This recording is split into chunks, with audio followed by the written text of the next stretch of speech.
ایک ایسا پتھر جس کو سونے اور چاندی کے زیورات رکھنے کے لیے استعمال کیا جاتا تھا، اور ایک پراسرار اور گمنام ٹریک جو ابھی تک کیمرے کی آنکھ سے محفوظ تھا، اور ایک ایسا راستہ جس کو سکندر اعظم کا راستہ بھی کہا جاتا ہے۔ السلام علیکم ایوری ون، پنجہ گلی ایپیسوڈ 2 میں آپ کا سواگت ہے۔ تو آج ہم نے جانا ہے پنجہ گلی ایک نئے ٹریک پہ۔ پنجہ گلی ٹاپ پر چھائے ہوئے بادل نیچے سے ہی نظر آ رہے تھے۔ رات کی بارش کی وجہ سے موسم کافی خوشگوار ہے۔ ہر طرف ہریالی ہی ہریالی نظر آتی ہے۔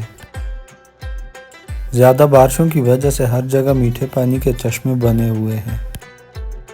فائنلی ہمارے پیدل سفر کا آغاز ہو چکا ہے۔ ٹریک کا آغاز کرتے ہی ہلکی ہلکی ٹھنڈی ہوا چلنا شروع ہو گئی۔ جنگل کے درمیان سے ہو کے گزرتا ہوا یہ راستہ بہت ہی پیارا ہے۔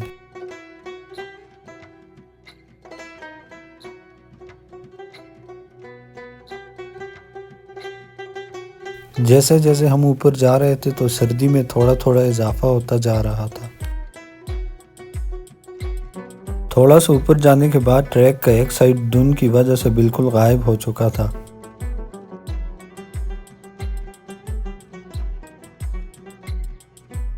آگے راستہ خراب ہونے کی وجہ سے عبید ماما نے سہارے کے لیے ایک لکڑی توڑی۔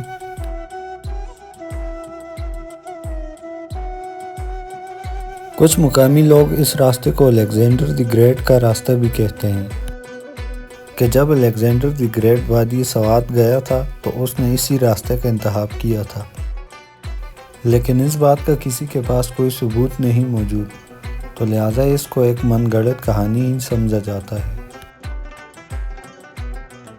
اس کہانی پر یقین کرنے کا واحد ایک ہی پختہ ثبوت ہے کہ اگر کسی نے مانسہرہ سے سوات پیدل جانا ہے تو سب سے آسان یہی راستہ ہے جو تورغر سے ڈائریکٹ شانگلہ اور پھر سوات کی طرف نکلتا ہے۔ یہ فقط ایک تصوری کہانی ہے یا سچ، اس کا فیصلہ تو کوئی اہل علم ہی کرے گا۔ اس ٹریک کی سب سے خوبصورت بات یہ ہے کہ ہر 5 منٹ کے بعد موسم بدل جاتا ہے، کہیں پر دھوپ تو کہیں پر بہت زیادہ دھند، اور پھر 1 گھنٹے کی ہائیکنگ کے بعد ہم زرگڑھ تک پہنچ چکے تھے۔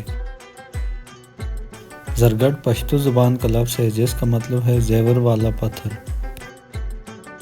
ویسے تو ہم نے بڑی بڑی چٹانیں دیکھی ہیں، لیکن ان پتھروں کو دیکھ کر کچھ عجیب سا محسوس ہو رہا تھا۔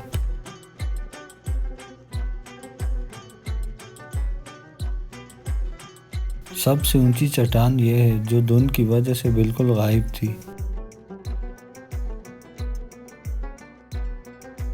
چٹانوں سے نکل کر پھر ہم آگے سپینکے چوٹی کی طرف نکل پڑے، اور راستے میں ان 2 بکروالوں سے گپ شپ ہوئی۔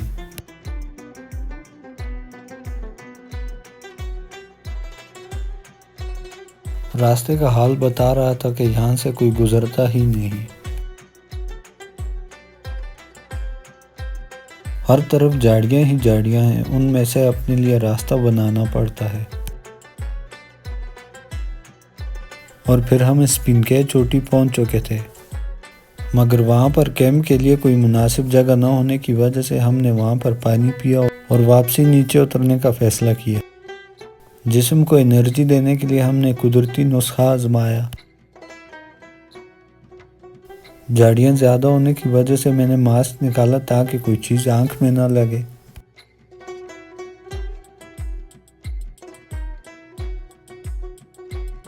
ہوا کی ٹھنڈک بتا رہی تھی کہ بارش ہونے والی ہے۔ روڈ پر اتر کر ہم کیمپ کے لیے جگہ ہی تلاش کر رہے تھے کہ اتنے میں ایک بائک والے نے آواز دی۔ یہ ہمارے فیس بک فرینڈ تھے اسرار بھائی، جو ہماری تقریباً ساری ویڈیو دیکھتے بھی ہیں اور لائک بھی کرتے ہیں۔ ہم نے کیمپ کے لیے جگہ ڈھونڈی، کیمپ لگایا، کچھ جان پہچان والے لوگوں سے بھی ملاقات ہوئی۔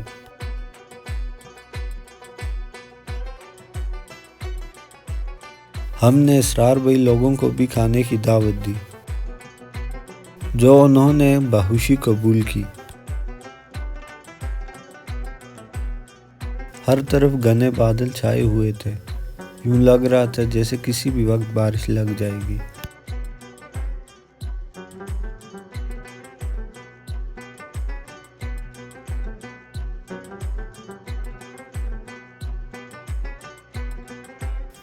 ہم نے تیز تیز کھانا بنانا شروع کیا۔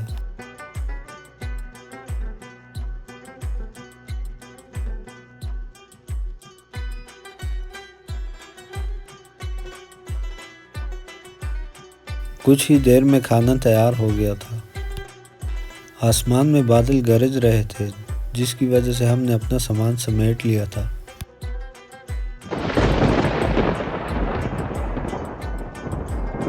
کھانے سے فری ہوتے ہی شدید قسم کی بارش سٹارٹ ہو گئی۔ ایک ہی برساتی ہونے کی وجہ سے عبید ماما تو بارش انجوائے کرنے میں لگ گیا۔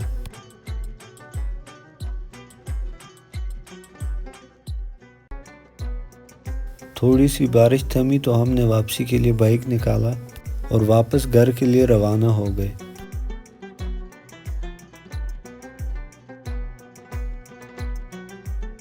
بارش میں پنجگلی روڈ کی خوبصورتی نہایت دلکش ہو گئی تھی۔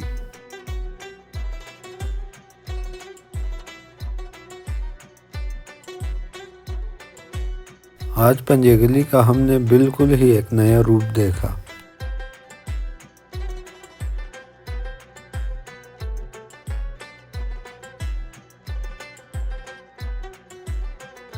پنجگلی ایپیسوڈ 2 میں اتنا ہی۔ انشاءاللہ ملتے ہیں ایک نئے ایپیسوڈ کے ساتھ۔ تب تک کے لیے اللہ حافظ۔